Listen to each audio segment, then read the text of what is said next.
가주의 코로나19 확진자가 폭증하면서 주 당국이 코로나 확산 방지를 위해 오렌지 카운티를 비롯한 상당수 카운티의 비즈니스 영업 재개를 되돌리는 조치를 시행했습니다. 미국 내 신종 코로나 바이러스 감염증의 가을철 재확산이 본격화하면서 코로나19로 인한 입원 환자도 7만 명에 근접했습니다. 화이자에 이어 미 제약회사 모더나에서도 개발 중인 코로나19 백신이 90%가 넘는 예방 효과를 보였다고 발표했습니다. 전 미 식품의약국 국장은 내년에 우리의 기술로 팬데믹을 사실상 끝낼 수 있다고 말했습니다. 미국의 코로나19 확산세가 심각해지고 있지만 연방정부 차원의 대응은 사실상 전무한 상황입니다. 때문에 주정부 차원의 봉쇄 조치가 잇따라 내려지고 있는 가운데 이에 대해 백악관 의학고문이 봉기하라는 트윗을 올려 논란이 일고 있습니다. 조 바이든 대통령 당선인은 오늘 정권 인수인계 작업이 늦어지면 더 많은 사람이 죽을 것이라며 트럼프 대통령의 협력을 촉구했습니다. 또한 조 바이든 대통령 당선인이 코로나19 국면에서 정권 이양이 빠를수록 경제 회복을 위한 조치도 빠를 것이란 입장을 밝혔습니다. 가주 39지구 연방하원 의원에 당선된 영김 당선자가 오늘 초당적인 리더십으로 지역구 주민들과 한인 커뮤니티를 섬기고 한미 양국의 가교 역할을 하겠다고 약속했습니다. 트럼프 대통령이 대선 패배를 인정하지 않는 가운데 캠프 측이 오늘 4개 주에서 진행해온 불복 소송 가운데 일부를 철회했습니다. 연방이민서비스국은 오는 12월 1일 이후 시민권 신청자들은 모두 새로 개정된 시민권 시험을 치르게 될 것이라고 발표했습니다. 이에 내달부터 미국 시민권 시험이 어려워질 전망입니다. 남가주 오토클럽에 따르면 코로나19로 인해 추수감사절 연휴 여행객이 전년 대비 13% 이상 감소할 것으로 예상했습니다. 뉴욕 증시에서 주요 지수는 모더나의 신종 코로나 바이러스 감염증 백신 개발 희소식으로 상승 마감했습니다. 내일 LA 지역 맑은 가운데 낮 최고 기온 77도, 밤 최저 53도로 기상청 예보했습니다. 이상은 이 시각 주요 뉴스입니다. 헤드라인 뉴스는 한국행 특가 건강검진 패키지, 안심여행 상품 추천에 항공권과 에어팟 추첨 기회까지 아시아나항공 제공입니다.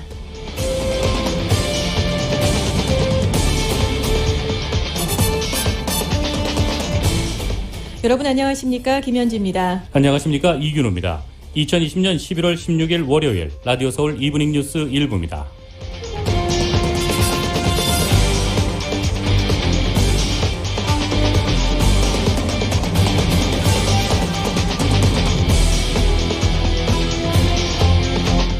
일부 첫 소식 전해드리겠습니다. 가주 내 코로나 확진자 수가 기하급수적으로 늘어나자 케빈 뉴섬 주지사가 오늘 비즈니스 영업 재개 플랜을 되돌리는 급브레이크를 밟았습니다.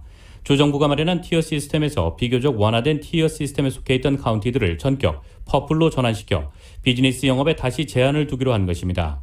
지난주 가주 내 58개의 카운티 중 13개 카운티가 가장 규제가 심한 퍼플 티어에 해당됐으나 오늘 주지사는 28개의 카운티를 추가로 퍼플 티어로 전환함으로써 가주 내에서 총 41개의 카운티들이 퍼플 티어로 전환됐습니다.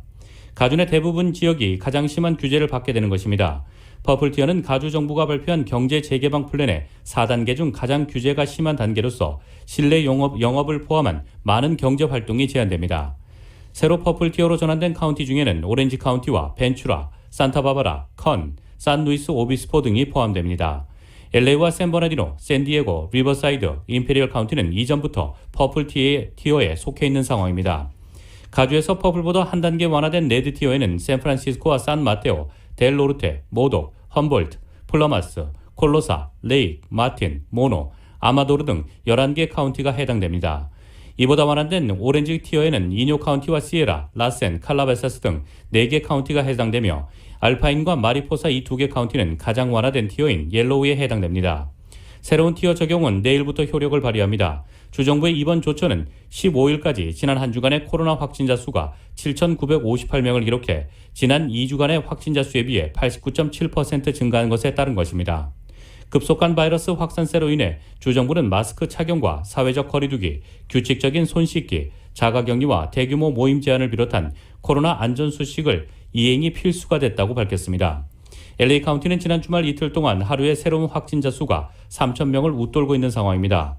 코로나 확진자 증가세가 조만간 누그러질 것으로 보이지 않아 LA 카운티 보건국은 오늘 비즈니스 업체의 영업시간을 단축하거나 영업을 일찍 끝내도록 비즈니스 업체에 커퓨를 적용하는 2가지 방법을 검토 중이라고 밝혔습니다.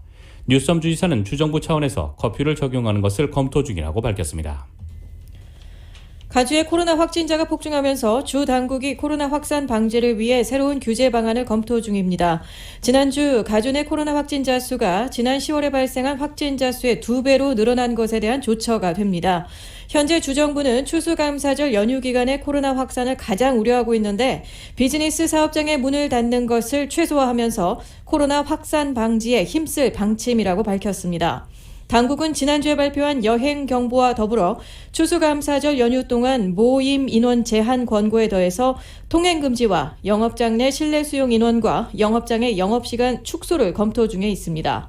보건당국은 비즈니스 업체들의 코로나 가이드라인 수칙 준수를 강조하면서 가급적 재택근무를 권고했습니다.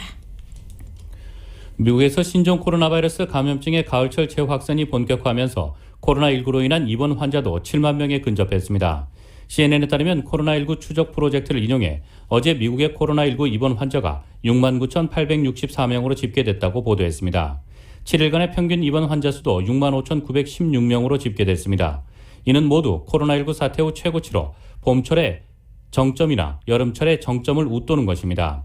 브라운 대학의 응급외과의 메건 레니 박사는 환자 급증으로 병원에 가해진 부담이 코로나19 환자뿐 아니라 암이나 심장마비, 뇌졸중 등을 겪는 사람들에게도 영향을 끼친다고 말했습니다. 존스 홉킨스 대학에 따르면 주말인 15일에는 신규 환자와 사망자가 상대적으로 적게 나왔습니다. 신규 감염자는 13만 3,045명, 사망자는 616명으로 집계됐습니다. 조 바이든 대통령 당선인은 정권 인수인계 작업이 늦어지면 더 많은 사람이 죽을 것이라며 도널드 트럼프 대통령의 협력을 촉구했습니다. 트럼프 대통령의 대선 결과 불복과 이와 맞물린 인수위 활동 장애로 인해서 신종 코로나 바이러스 감염증 대응 조율이 제대로 이루어지지 못한다면 더 큰 피해를 불러올 것이라는 답답함의 표시로도 들리고 있습니다. AFP 통신 등에 따르면 바이든 당선인은 오늘 경제구상 연설 후 트럼프 대통령의 정권 이양 방해로 가장 큰 위협은 무엇이냐는 언론의 질문에 우리가 조율하지 않으면 더 많은 사람이 죽을지도 모른다고 답했습니다. 이어서 우리가 계획을 세우는 것을 시작하기 위해 취임식인 1월 20일까지 기다려야 한다면 이는 우리를 한 달 또는 한 달 반가량 뒤처지게 할 것이라며 가능하면 빨리 할 수 있도록 지금 조율하는 것이 중요하다고 재차 강조하고 백신 접종 계획에 대한 접근과 조율을 주문했습니다. 이어서 트럼프 대통령의 비협조가 당혹스러운 일이라면서 내 능력이 시작되는 것을 약화하기보다는 이 나라를 위해서 더욱더 당혹스러운 일이 될 것이라고도 말했습니다. 바이든 당선인은 백신이 안전하다고 판정이 된다면 접종하는 것을 주저하지 않겠다고 말했고 미국 국민을 향해 추수감사절 기간 모임 인원을 제한하는 동시에 사회적 거리 두기와 마스크 착용을 촉구하기도 했습니다. 바이든 당선인은 오늘 연설을 통해서 경제 불평등을 완화하고 경제를 진흥하기 위한 계획을 설명하면서 어떠한 구조 개혁도 우선 코로나19 대유행을 억제하는 데 달려있다고 강조했습니다. 미국의 코로나19 상황이 지난 13일 하루 신규 환자가 18만 명을 넘어선 뒤 15만 명을 넘고 있습니다. 이 모더나가 개발 중인 백신의 긍정적인 임상시험 결과를 두고 트럼프 대통령과 조 바이든 당선인은 환영하면서도 다른 인식 차이를 보이고 있습니다. YTN의 보도입니다. 네, 지난주 들어 하루 신규 환자가 10만 명을 넘어서 금요일인 13일에는 18만 5천 명까지 이르렀습니다. 1차 확산기 정점이었던 7월에 7만 7천여 명과 비교하면 배를 훌쩍 넘은 수준인데요. 현지 시각 15일도 살짝 떨어지긴 했지만 16만 6천여 명에 이를 정도로 여전히 발병이 높은 수준입니다. CNN은 특히 코로나19 입원 환자가 7만 명에 육박해 봄철과 여름철 정점을 이미 넘어섰다고 전했습니다. 주로 중부 지역의 주들이 최고점을 찍을 정도로 발병이 확대되고 있는데요. 이 때문에 미시간주가 학교 수업을 3주간 원격으로 전환하고 식당 내 식사를 금지했습니다. 이렇듯 규제를 강화하는 주들이 늘고 있습니다. 트럼프 대통령은 모더나의 발표 이후 트위터 계정에 글을 올려 또 다른 백신이 방금 발표됐다며 환영의 뜻을 나타냈습니다. 그러면서 이번에는 모더나에 의해서고 95% 효과가 있다고 밝혔습니다. 이어 중국 전염병을 종식할 이 위대한 발견들이 모두 내 재임 기간에 일어났음을 모든 위대한 역사가들이 기억하기를 바란다고 강조했습니다. 자신이 백신 개발을 서둘렀고 그 성과라는 것을 내세운 셈입니다. 네, 바이든 당선인도 트윗을 통해 백신 개발 진전을 환영했습니다. 오늘의 두 번째 백신 소식은 희망을 느낄 또 다른 이유라고 말했습니다. 그러면서 우리는 아직 몇 달이 남았고 그때까지 미국인들은 바이러스를 통제하기 위해 계속해서 사회적 거리두기와 마스크 착용을 실천해야 한다고 강조했습니다. 이어 잠시 전에 기자회견을 열었는데요. 코로나 와중이지만 3천억 달러를 투자해 일자리를 창출하겠다고 밝혔습니다. 또 인수 과정이 빨리 이루어질수록 백신 배포 등 대처도 빨라질 수 있다며 트럼프 대통령과 공화당의 협조를 요청했습니다. 지금까지 워싱턴에서 YTN 강턱입니다. 이렇게 파이저에 이어서 제약회사인 모더나에서도 개발 중인 코로나19 백신이 90%가 넘는 예방 효과를 보였다고 발표했습니다. 모더나 백신은 냉동 보관도 필요하지 않아 보급도 쉬워질 전망입니다. KBS의 보도입니다. 미국 제약회사 모더나가 개발 중인 코로나19 백신 후보의 예방률이 94.5%라는 중간 결과가 나왔습니다. 최종 임상시험에 참여한 3만여 명을 대상으로 분석한 결과입니다. 임상 참가자를 두 그룹으로 나누어 한쪽에는 백신을, 다른 한쪽에는 위약을 투여했는데 이후 코로나19 양성 판정을 받은 95명을 분석했더니 위약을 투여한 참여자는 90명, 백신을 접종한 사람은 5명이었습니다. It's a really important milestone in the fight against the pandemic because it demonstrates that our vaccine, mRNA-1273, is able to prevent COVID-19 disease. 앞서 화이자와 바이오엔테크가 개발 중인 코로나19 백신에 이어 두 번째로 나온 성공적 임상시험 결과입니다. 앤서니 파우치 미국 국립알레르기 전염병 연구소 소장도 매우 인상적이며 고무적 결과라고 말했습니다. 모더나 백신은 냉동 보관도 필요하지 않고 영하 70도의 초저온 상태로 보관해야 하는 화이자 바이오엔테크 백신보다 유통에도 유리할 것으로 보입니다. 모더나 측은 자사 백신이 일반 가정용 냉장고의 표준 온도인 2.2도에서 7.8도 사이에서 최대 30일 동안 안정적인 상태를 유지할 수 있다고 밝혔습니다. 모더나는 앞으로 몇 주 안에 미 식품의약국 FDA에 백신 긴급 사용 승인을 신청할 계획. 당국의 승인을 받으면 올해 안에 1,000만 명이 접종할 수 있는 분량을 생산할 수 있다고 밝혔습니다. KBS 뉴스 임주영입니다. 모더나의 코로나19 백신이 3상 임상시험에서 높은 예방 효과를 보였다는 소식이 전해지면서 고무적이란 반응이 이어지고 있습니다. 하지만 세계보건기구에서는 아직은 안주할 때가 아니라며 효용성과 안전성이 검증되기까지 성급한 낙관을 경계하고 있습니다. YTN입니다. 화이자에 이어 모더나 백신의 높은 예방 효과 소식이 전해지면서 코로나19 종식에 대한 기대가 커지고 있습니다. CNBC에 출연한 전 미국 식품의약국 국장은 내년에 우리의 기술로 팬데믹을 사실상 끝낼 수 있다고까지 말했습니다. 스콧 고틀립 전 국장은 완전한 데이터가 나오면 우리는 2개의 매우 효과적인 코로나19 백신을 갖게 된다며 이같이 고무적인 반응을 보였습니다. 비록 두 백신의 영구적인 면역력이 입증되지는 않았지만 백신의 예방 효과가 뛰어나기 때문에 그 자체로 충분히 의미가 있다는 것입니다. 미국 국립알레르기 전염병 연구소의 앤서니 파우치 소장도 정말 인상적이라며 모더나 백신의 효과를 극찬했습니다. 파우치 소장은 우리가 원하는 곳으로 향하는 정말 강력한 진전이라면서 다음 달 말이면 감염 위험이 높은 사람들이 접종받을 수 있을 것이라고 내다봤습니다. 하지만 세계보건기구의 테오드로스 사무총장은 고무적인 일이긴 하지만 그렇다고 안주하기에는 이르다며 성급한 낙관을 경계했습니다. 세계보건기구의 전문가들도 백신의 효능과 안정성이 다른 어느 것보다 먼저 검증될 필요가 있다고 밝혔습니다. Of course, we need to wait and see what the final efficacy and the safety profile of this vaccine will be. 이런 가운데 화이자, 모더나와 계약을 맺은 제약사들은 생산 라인을 건설하는 등 백신 대량 생산 준비에 들어갔습니다. YTN 박철원입니다. 한편 식품의약국인 FDA에서 파이자와 모더나의 신종 코로나 바이러스 감염증 백신을 최대한 빨리 긴급 사용할 수 있도록 승인할 것이라고 앨릭 세이자 보건복지부 장관이 밝혔습니다. A자 장관은 CNBC에 출연해서 FDA가 파이자 모더나의 코로나19 백신에 대해 긴급 사용을 승인하기 위해 최대한 빨리 움직일 것이라고 말했습니다. 보건복지부는 FDA의 상급 기관입니다.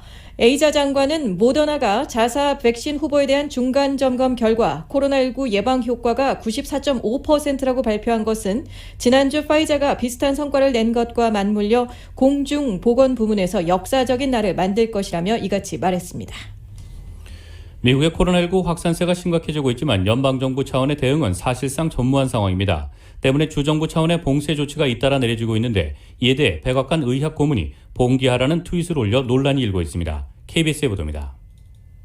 대형마트 앞에 장을 보려는 사람들로 길게 줄이 늘어서 있습니다. 차 트렁크에 먹을거리와 각종 생필품을 가득 채워 집으로 향합니다. Toilet paper and paper towels are gone already. 이렇게 대형마트에 쇼핑객들이 몰려든 건 워싱턴 주정부가 한 달간 식당 실내 영업 금지와 마트 출입 인원 제한 등을 포함한 코로나19 대응 조치를 내놓은 직후입니다. Between the holidays and the fear of impending lockdown, it's hopping in there. 연방정부가 악화일로를 걷고 있는 코로나19 확산세를 사실상 방치하면서 주정부들은 지난주부터 잇따라 봉쇄령을 포함한 단계별 코로나19 대응 조치를 내놓고 있습니다. 이런 가운데 스콧 아틀라스 백악관 의학 고문이 현지 시간 15일 봉쇄 조치를 막을 유일한 방법은 봉기하는 것이라는 트윗을 올려 논란이 일고 있습니다. 미시간주가 학교 수업 3주간 온라인 전환과 식당 실내 영업 금지 등의 봉쇄령을 내린 직후입니다. We know that the White House likes to single us out here in Michigan, me out in particular. I'm not going to be bullied into not following reputable scientists and medical professionals. 아틀라스 고문은 폭력적인 행동을 부추기려고 한 것은 아니었다며 해명 트윗을 올렸지만 트럼프 정부가 코로나19 재확산에 대해 아무런 대응을 하지 않고 있는 상황이어서 논란은 쉽게 가라앉지 않을 것으로 보입니다. 뉴욕에서 KBS 뉴스 한보경입니다. 가주 39주 연방하원 의원에 당선된 영김 당선자가 오늘 한인 미디어와 가진 기자회견에서 초당적인 리더십으로 지역구 주민들과 한인 커뮤니티를 섬기고 한미 양국의 가교 역할을 하겠다고 약속했습니다. 정현호 기자입니다. 워싱턴 DC에서 열리는 초선 연방 하원의원 오리엔테이션에 참석 중인 영김 당선자가 16일 줌을 통한 한인 미디어와의 기자회견에서 그동안 지지해준 한인 커뮤니티에 감사를 전했습니다. 정말 감사합니다. 또 앤디 킴 의원님을 이어서 이번에는 또 한인 여성으로서 3명이 같이 당선되어서 미 연방의회에 한인들이 4명이나 함께 일을 하는 그런 좋은 기회가 됐습니다. 이것은 이제 당을 떠나서 저희들이 정말 우리 한인 커뮤니티에도 기여하고 또 한반도의 한미 관계에도 기여할 수 있는 이런 좋은 기회가 될 것 같아서 저는 최대한으로 experience를 최대로 활용해서 저도 우리 지역을 위해서 우리 한인 커뮤니티를 위해서 또 한국과 미국의 관계를 위해서 최선을 다하는 그런 의원이 되도록 노력하겠습니다. 영김 당선자는 지난 선거 캠페인 동안 느낀 점이 유권자들은 당색을 떠나 초당적인 입장에서 지역구 주민들을 위해 일하는 정치인을 원한다는 것이었다며 초당적인 리더십으로 지역 유권자들을 섬기겠다는 약속으로 이번 선거에서 이길 수 있었고 이 약속을 원칙으로 삼고 의정 활동을 펼칠 것이라고 밝혔습니다. 그래서 그런 bipartisan spirit을 가지고 계속해서 워싱턴에서 최대한으로 우리 지역사회에, 우리 지역구에, 우리 한인 커뮤니티에 도움이 되는 그런 의정 활동을 하려고 다짐을 하고 있습니다. 코로나 팬데믹 속 무너진 지역 경제 회복과 팬데믹 속에 주민들에게 더 절실해진 헬스케어 개선을 위해서 주력할 계획입니다. 비즈니스들이 다시 또 재활력을 그러니까 리커버 할 수 있도록 business friendly legislation을 통해서 우리 economy를 move forward 할 수 있는 그런 정책을 세우겠습니다. 그럼 더 많은 분들이 affordable healthcare를 가질 수 있도록 work on reducing healthcare cost 그리고 현재 pre-existing condition이 있는 분들이 coverage가 deny 되지 않도록 그리고 이민 정책도 DACA recipient들을 구제할 수 있는 그런 방법 그런 쪽에서 이미그레이션 시스템을 리폼하거나 임프루브하는 그런 차원에서 제가 일을 하겠습니다. 김 당선자는 한인 커뮤니티에서 도움이 필요한 분들을 위해 사무실 문을 활짝 열어놓겠다고 밝혔습니다. 39지구 내에 살고 계신 주민뿐만이 아니고 누구든지 어려움이 있다면 아무래도 미셸 스틸 의원님과 저와 지역구가 거의 next to each other이기 때문에 한인 커뮤니티에 도움이 되는 constituent services, 그러니까 민원 상담에서부터 한인 커뮤니티에서 필요로 하는 그런 어려움들이 있으면 utilize both of our offices. 그래서 저희들이 도움을 드릴 수 있겠습니다. 그런 거 약속을 하고요. 라디오 서울 뉴스 정현호입니다. 트럼프 대통령이 자기가 대선의 승자라고 선언했습니다. 바이든의 승리를 인정하는 듯한 글을 올렸다가 번복하더니 아예 한 발 더 나아간 겁니다. 하지만 원활하게 권력을 넘겨주라는 압박은 커지고 있습니다. KBS의 보도입니다. 현지 시간으로 자정 무렵 트럼프 대통령은 트위터에서 이번 대선의 승자는 자신이라고 주장했습니다. 그동안 합법적인 표만 계산하면 등에 단서를 달았지만 이번엔 아예 전제 없이 승리를 단언한 겁니다. 바이든이 부정선거에서 이겼다는 글에 패배 인정이라는 보도가 잇따르자 한 차례 번복하더니 한 발 더 나아갔습니다. 지난 주말 지지자들의 집회, 일부 측근들의 동조 속에 불복을 이어가려는 전략입니다. 하지만 공화당 내에서도 권력 이양을 촉구하는 기류가 커지고 있습니다. 존 볼턴, 맥메스터 전 국가안보보좌관 등 트럼프 행정부의 전직 고위 관료들도 이 대열에 동참했습니다. It's very important for leaders of the Republican Party to explain to our voters, in fact, Trump has lost the election and that his claims of election fraud are baseless. 오바마 전 대통령도 패배를 받아들이지 않는 공화당 의원들에게 실망감을 표하며 권력 이양을 압박했습니다. President, are servants of the people. It's a temporary job. We're not above the rules. We're not above the law. That's the essence of our democracy. 바이든 당선인 측의 인수 작업은 제한적일 수밖에 없습니다.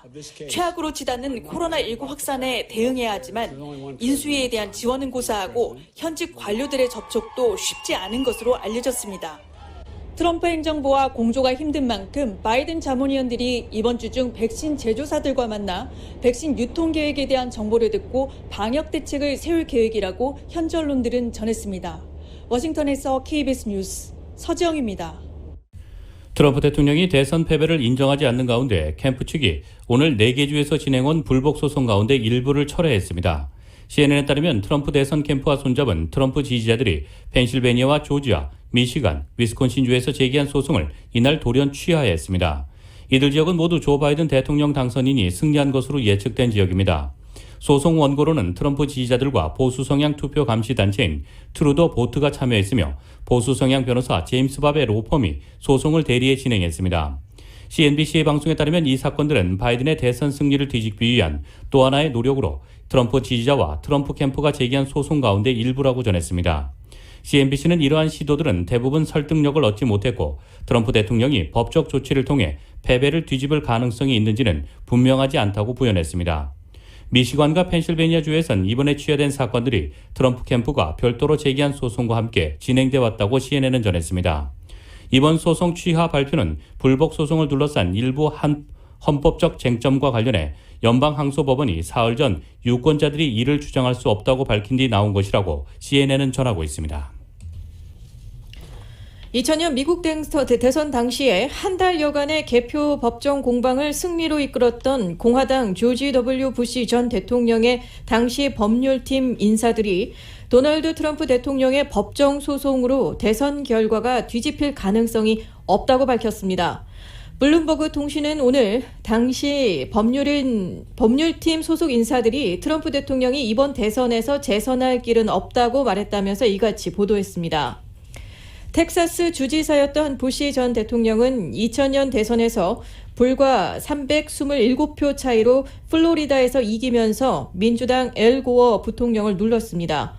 애초 개표 결과 1784표 차이가 나자 기계 재검표를 통해 327표로 줄어들었고 고어 측이 수검표를 요구했지만 연방 대법원이 기각하면서 고어는 결국 승복했습니다.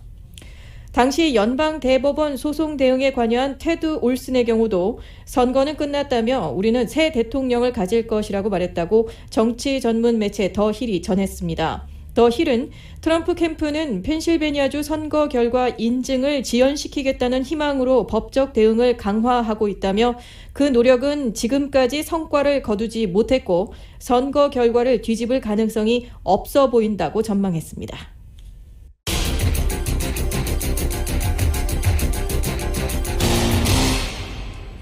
내달부터 미국 시민권 시험이 어려워집니다. 12년 만에 개정판이 전격 적용돼 출제될 수 있는 문제의 종류가 128개로 많아지고 시민권 인터뷰 당일 심사관이 출제하는 총 문항수도 현재 10개에서 20개로 2배 늘어날 예정입니다. 지난 13일 이민서비스국은 지난 2019년 7월 발표했던 시민권 시험 개정 계획에 따라 오는 12월 1일 이후 시민권 신청자들은 모두 새로 개정된 시민권 시험을 치르게 될 것이라고 발표했습니다. 단 시민권 신청 접수일이 12월 1일 이전인 신청자들은 현행대로 시민권 시험을 치르게 된다고 이민서비스국은 덧붙였습니다.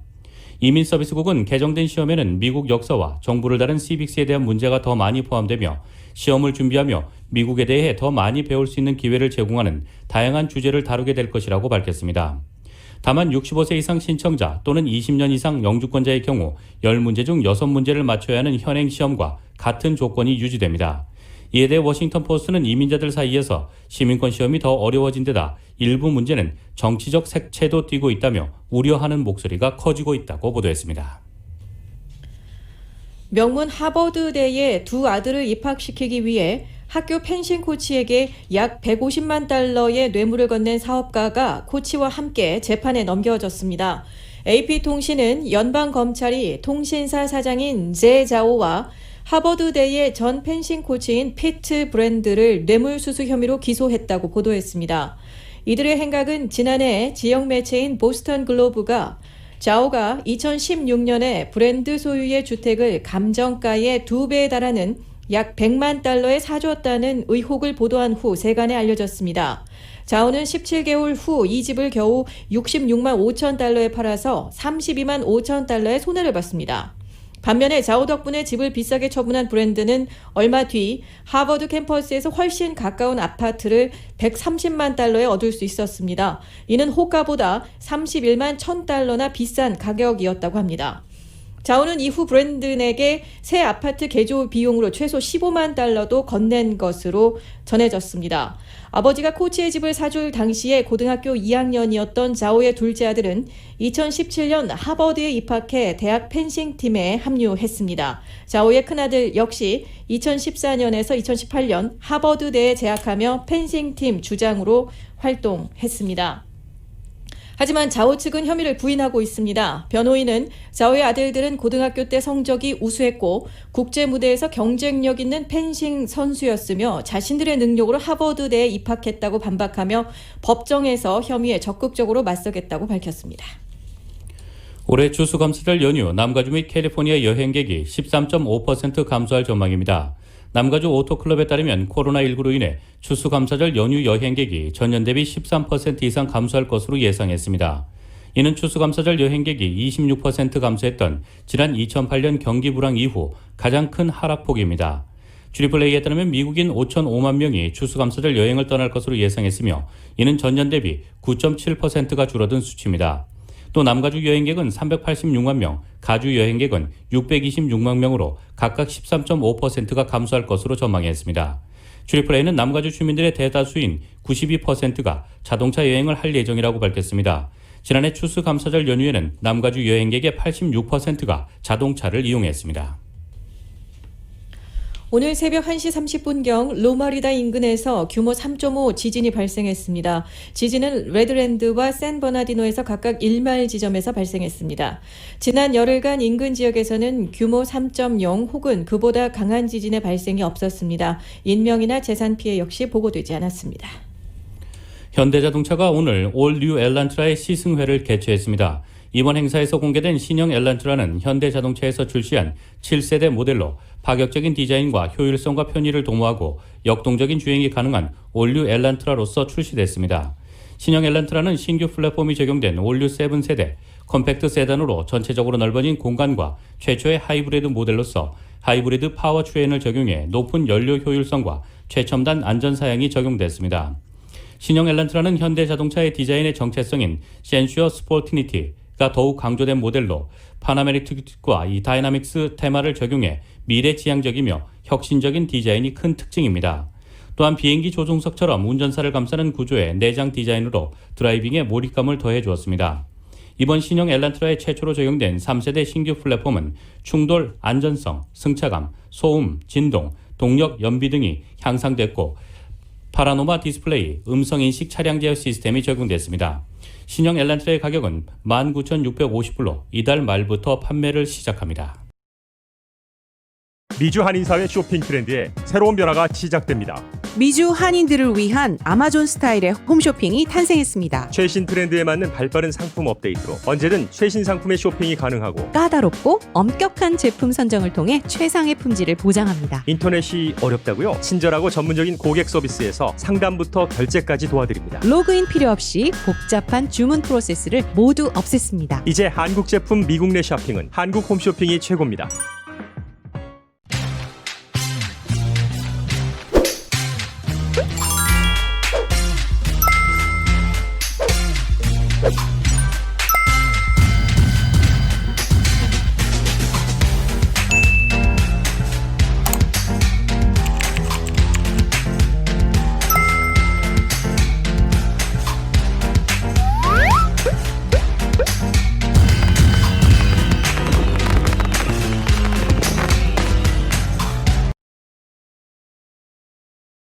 한국 소식 전해드리겠습니다. 얼마 전 민주당 박주민 의원 등이 정의당 법안과 크게 다르지 않은 중대재해기업처벌법을 발의했습니다. 당시 법 적용 4년 유예를 두고 논란이 제기됐는데 오늘은 민주당 내 다른 의원들이 이보다 크게 후퇴한 산업안전법 개정안을 낼 예정입니다. 정의당과 노동계는 반발하고 있습니다. KBS의 보도입니다. 산업안전보건법이 규정하는 중대재해는 3가지입니다. 사망자가 1명 이상, 요양 3개월 이상 부상자가 동시에 2명, 질병자가 동시에 10명 이상 발생한 재해입니다. 민주당 장철민 의원 등이 예고한 산안법 개정안은 대표이사가 중대재해 방지 대책을 세우도록 했고 어길 경우 과태료 최대 1,000만 원, 사망사고가 발생했을 경우 벌금 하한액도 신설했습니다. 그러나 현행 법에서 크게 달라졌다고 보기는 어렵습니다. 더 논란이 되는 부분은 사업주에 최대 100억 원까지 과징금을 물릴 수 있게 했는데 동시에 3명 이상 사망하거나 1년간 3명 이상 사망한 경우로 한정한 겁니다. 앞서 정의당 법안이 모든 중대재해에 사업주 형사처벌과 징벌적 손해배상을 명시한 점과 큰 차이가 있습니다. 정의당과 노동계는 즉각 반발하고 나섰습니다. 방지 대책이나 과징금으론 중대재해를 막을 수 없고 3명 이상 사망을 기준으로 정한 걸 비판했습니다. 과징금만 세게 매기면 산업재해가 줄어들 수 있다는 그러한 입장으로 돼 있다고 합니다. 여전히 노동자의 생명을 돈으로만 환산하는 그러한 인식에서 벗어나지 못하고 있습니다. 중대재해의 2번째와 3번째, 즉 가습기 살균제의 경우나 철도, 지하철 사고 등의 대책도 빠져 있다는 겁니다. 민주당 분위기는 모호해졌습니다. 당론 처리가 어렵지 않다던 이낙연 대표는 원론적 입장을 보였습니다. 원칙을 가지고 상임위 심의에 적극적으로 임하겠다. 그것이 저의 말씀입니다. 국민의힘도 입장 변화가 감지되고 있습니다. 지도부는 초당적 협력을 얘기했지만 당내 환노위원들은 당 차원의 별도 논의가 필요하다. 예산안 심사가 끝나고 자체 법안을 만들어 보겠다는 입장입니다. 같은 목표를 두고 환노위와 법사위가 따로 노는 상황이 벌어질 수도 있어 보입니다. KBS 뉴스 김비치라입니다. 국회가 내년도 예산안에 대한 본격적인 세부 심사에 들어갔습니다. 한국판 뉴딜 사업 21조 원을 놓고 여야의 줄다리기가 예상되는데 정작 법제사법위원회에서 특수활동비 공방을 벌이느라 예산안 논의가 뒷전으로 밀렸습니다. YTN의 보도입니다. 국회 예산결산특별위원회 예산안 조정소위원회가 시작됐습니다. 내년도 예산 556조 원에 대한 증액과 삭감을 논의하는 자리입니다. 최대 쟁점은 한국판 뉴딜 사업 예산 21조 3천억 원, 더불어민주당은 원안 사수를, 국민의힘은 대폭 삭감을 주장하고 있습니다. 한국판 뉴딜 예산의 삭감은 자칫 코로나 이후 경제 도약 기반을 취약하게 만들 수 있다는 점을 유념해 주셨으면 합니다. 최소한 15조 원 이상은 감액을 해서 내년도 코로나 대응, 민생을 챙기는 데 집중적으로 투입해야 되겠다. 하지만 추미애 법무부 장관이 출석한 법제사법위원회에서 예산안 논의는 뒤로 밀렸습니다. 검찰의 특수활동비를 둘러싼 설전이 반복된 겁니다. 무려 특활비 94억 내려보낸 거의 절반 정도를 총장 주머니 돈처럼 쓰는 그 상황에 대해서는 그러니까 실태를 밝혀주고 잠깐 그만 단정적으로 말씀하지 마세요. 아직까지 아무런 게 밝혀진 주머니 돈으로 썼는지 어떻게 썼는지 밝혀진 게 아무것도 없어요. 부대 의견을 달자는 장 의원의 제안에 위원장이 검증을 똑바로 한 거냐고 지적하면서 고성도 오고 갔습니다. 소위에서 제대로 다루지도 않고 전체회의에 와서 이렇게 이야기를 하셔도 되겠습니까? 특수활동비를 둘러싼 논쟁은 산회 직전까지 이어졌고 정작 예산안은 세부 심사 없이 대부분 증액해 상임위를 통과했습니다. 증액 부분에 대해 동의하십니까? 네. 증액이 있었나요? 좀 증액 있다면 동의하겠습니다. 특수활동비도 예산의 일부인 만큼 투명하게 편성하고 집행해야 하는 건 맞습니다. 하지만 연일 날선 공방이 계속되면서 정작 국민의 세금을 더 쓰겠다는 다른 분야 증액 심사가 부실해진 건 아닌지 우려가 나옵니다. YTN 이현아입니다.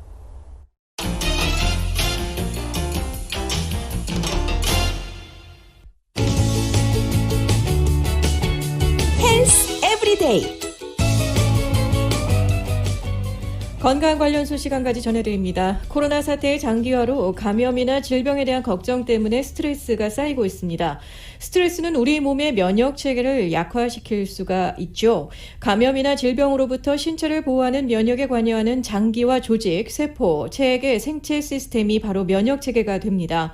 이 면역 체계가 튼튼하면 감염이 되더라도 단기간에 끝나는 경우가 많습니다.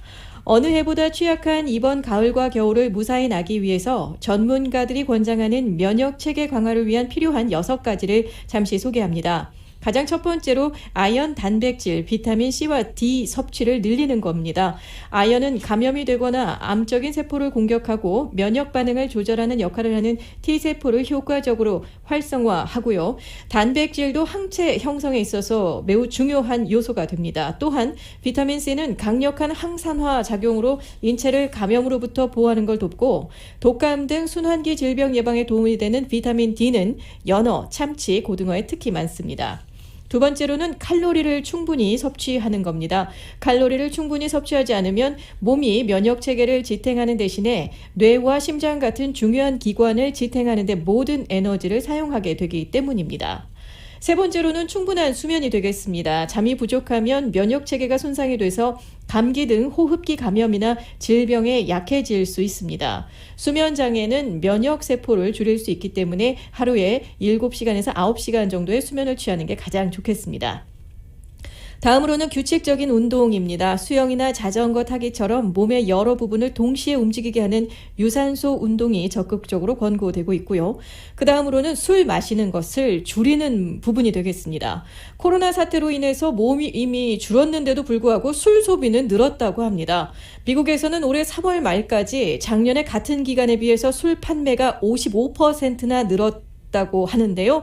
술이 면역 체계에 미치는 직접적인 영향은 분명치 않지만 장기적으로는 간이나 췌장, 심장에 나쁜 영향을 미치는 것이 분명하기 때문입니다. 마지막으로는 소화기 건강에 신경을 쓰는 겁니다. 소화기 건강은 면역 체계를 강화하는 데 있어서 핵심이 됩니다. 장은 박테리아, 바이러스 등의 세균을 방어하는 데 중요한 역할을 하는데요. 요구르트, 김치, 바나나 등을 먹는 것은 장에서 사는 건강한 세균의 성장을 촉진하는 아주 쉬운 방법이 됩니다. 미주 한인사회 쇼핑 트렌드에 새로운 변화가 시작됩니다. 미주 한인들을 위한 아마존 스타일의 홈쇼핑이 탄생했습니다. 최신 트렌드에 맞는 발빠른 상품 업데이트로 언제든 최신 상품의 쇼핑이 가능하고 까다롭고 엄격한 제품 선정을 통해 최상의 품질을 보장합니다. 인터넷이 어렵다고요? 친절하고 전문적인 고객 서비스에서 상담부터 결제까지 도와드립니다. 로그인 필요 없이 복잡한 주문 프로세스를 모두 없앴습니다. 이제 한국 제품 미국 내 쇼핑은 한국 홈쇼핑이 최고입니다.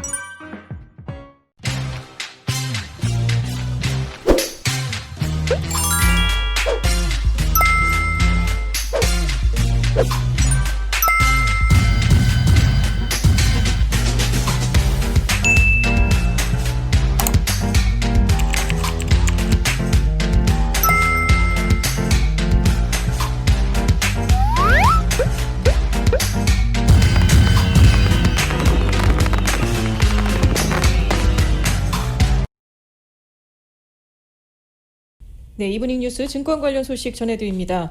뉴욕 증시에서 주요 지수는 모더나의 신종 코로나 바이러스 감염증 백신 개발 희소식으로 상승했습니다. 뉴욕 증권거래소에서 다우존스 30 산업평균 지수는 전장보다 470.63포인트 상승한 29,950.44의 거래를 마쳤습니다.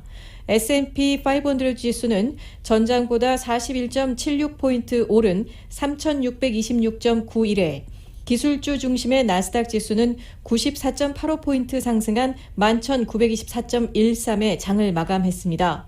다우지수는 장중 가격 및 종가 모두 사상 최고치를 경신하며 3만 선에 바짝 다가섰습니다. S&P 500 지수도 종가 기준 사상 최고치로 올랐습니다. 시장은 코로나19 백신 관련 소식에 촉각을 곤두세웠습니다. 제약사 모더나가 개발 중인 코로나19 백신이 94.5% 예방 효과를 보였다고 발표하면서 파이자 및 바이오엔테크가 개발 중인 백신의 90% 이상 효과를 나타냈다는 소식에 이어서 또 한 차례의 낭보로 인해 증권가가 활발해지고 있습니다. 한편 항공 관련 기업과 크루즈 선사 등 여행 관련 기업의 주가도 큰 폭으로 올랐습니다. 유나이티드 항공이 5% 이상 올랐고 크루즈 선사 카니발은 10% 가까이 급등했습니다.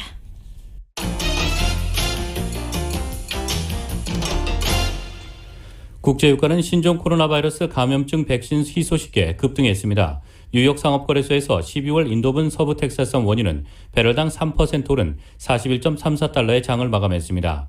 런던 ICE 선물 거래소의 내년 1월물 브렌트유도 현재 배럴당 2.7% 상승한 43.93달러에 거래되고 있습니다.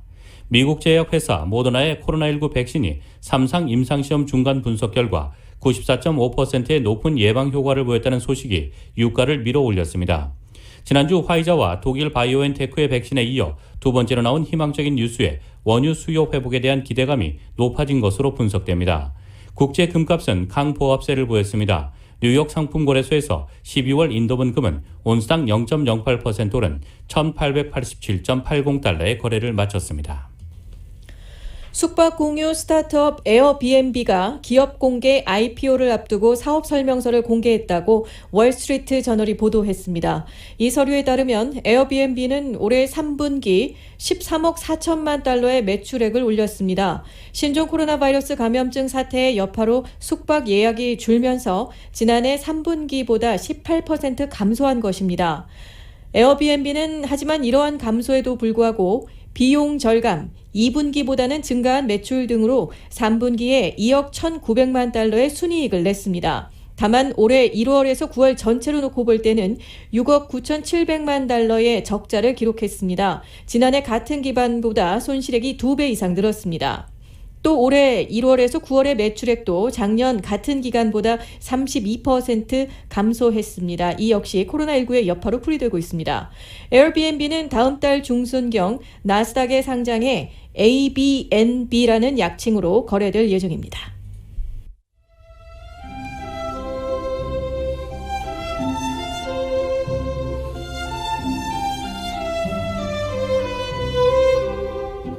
함께 이겨나가겠습니다. 언제나 힘이 되는 은행, 당신의 비즈니스 뱅킹 파트너 CBB뱅크 제공, 오늘 밤 그리고 내일의 날씨 전해드립니다. 남가주 일원 오늘까지는 이상 고온 기온으로 비교적 더운 날씨 보였지만 내일부터 오전에 흐리고 구름 낀 하늘 보이면서 오후에 맑아지는 날씨 패턴과 함께 낮 기온 10도 이상 내려갑니다.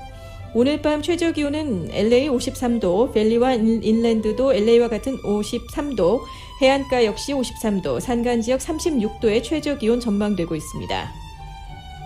앞서 전해드렸다시피 내일부터 낮 기온 다시금 평년 기온 되찾으면서 남가주 일원 내일은 낮 최고 70도에서 79도의 낮 최고 기온 전망되고 있습니다. 낮에는 덥더라도 밤 공기는 쌀쌀합니다. 건강관리에 유의하시기 바라겠습니다. 현재 기온 살펴보겠습니다. LA 78도, 벌뱅크 82도, 놀스리치 76도, 토렌스 68도, 얼바인 73도, 리버사이드 83도 가리키고 있습니다. 이상 오늘의 날씨였습니다. 이상으로 2020년 11월 16일 월요일 라디오 서울 이브닝 뉴스 1부, 2부 마칩니다. 지금까지 진행의 이균호, 김현지였습니다. 편안한 저녁 보내시기 바랍니다. 고맙습니다.